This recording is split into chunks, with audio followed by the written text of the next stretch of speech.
Bonjour, aujourd'hui je voulais vous parler des choses faciles, des choses simples, des choses qu'on peut apprécier même si on n'a pas trimé pour les obtenir.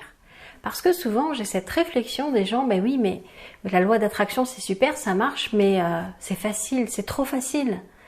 D'ailleurs sur les salons, quand je vendais il y a quelques années mes livres d'auto-hypnose, les gens souvent me demandaient mais est-ce que ça marche?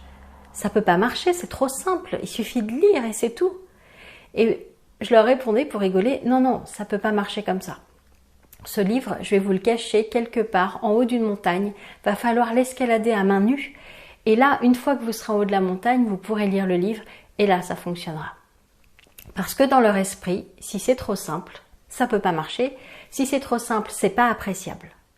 Donc aujourd'hui, je voulais vous parler de ça parce que moi aussi, j'avais cette croyance-là pendant longtemps. Je me rappelle qu'il n'y a pas si longtemps, je disais par exemple que pour aller en Thaïlande, il y avait 16 heures de vol et qu'en fait ça faisait partie du voyage et que fallait mériter d'aller en Thaïlande. Et en fait, je me suis rendu compte qu'en ayant cette croyance-là, je passais des heures de voyage un peu galères quand même. Parce que dans ma tête, un bon voyage, c'était un voyage où on allait rencontrer des galères qu'on allait pouvoir raconter après aux autres. Un peu comme cette pub qui se passe en ce moment à la télé où la fille elle est tellement bien assurée qu'elle n'a rien à raconter et elle invente des choses. Mais on peut être intéressant en ayant vécu des choses faciles. On peut vivre un super voyage en ayant vécu des choses faciles.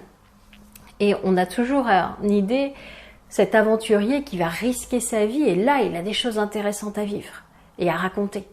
Et si c'était faux, si on pouvait être hyper intéressant en ayant vécu des choses faciles, en ayant rencontré la bonne personne au bon moment, et si c'était ça, les histoires qu'on se raconte à partir de maintenant. Parce qu'en fait, si on regarde bien tous les films à la télé, tous les livres qu'on a pu lire, il y a toujours le héros qui galère à un moment de l'histoire, et il y a un rebondissement et il s'en sort à la fin, dernière seconde, il y a du suspense, alors qu'on sait que la plupart du temps, il va s'en sortir. Et pourquoi ça commencerait pas là, l'histoire? Pourquoi le film, il commencerait pas au moment où le héros, il est heureux, où il n'y a plus de méchants, où tout se passe bien? On n'a pas été habitué à vivre comme ça et à voir les choses comme ça. C'est pourquoi ça me tient à cœur, en ce moment particulièrement, de vous enlever cette idée qu'il faut souffrir pour y arriver, qu'il faut trimer, que ça doit être dur. Quand je vois la loi d'attraction que certains partagent sur des posts, etc., et que je vois à quel point ils ancrent cette notion de souffrance, mais on peut s'en passer.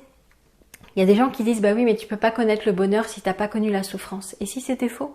Si on pouvait naître heureux et vivre heureux, et s'abstenir de connaître la souffrance. Si on pouvait obtenir les choses facilement parce qu'on les fait avec le cœur. Voilà, je voulais vous parler de cette notion de facilité. Et oui, on peut apprécier les choses faciles. Oui, on peut savourer notre vie et la sentir douce. C'est tout à fait possible. Et je compte sur vous justement pour prouver à tout le monde que c'est possible de passer par la douceur, par la facilité, la simplicité, pour pouvoir être tout simplement heureux.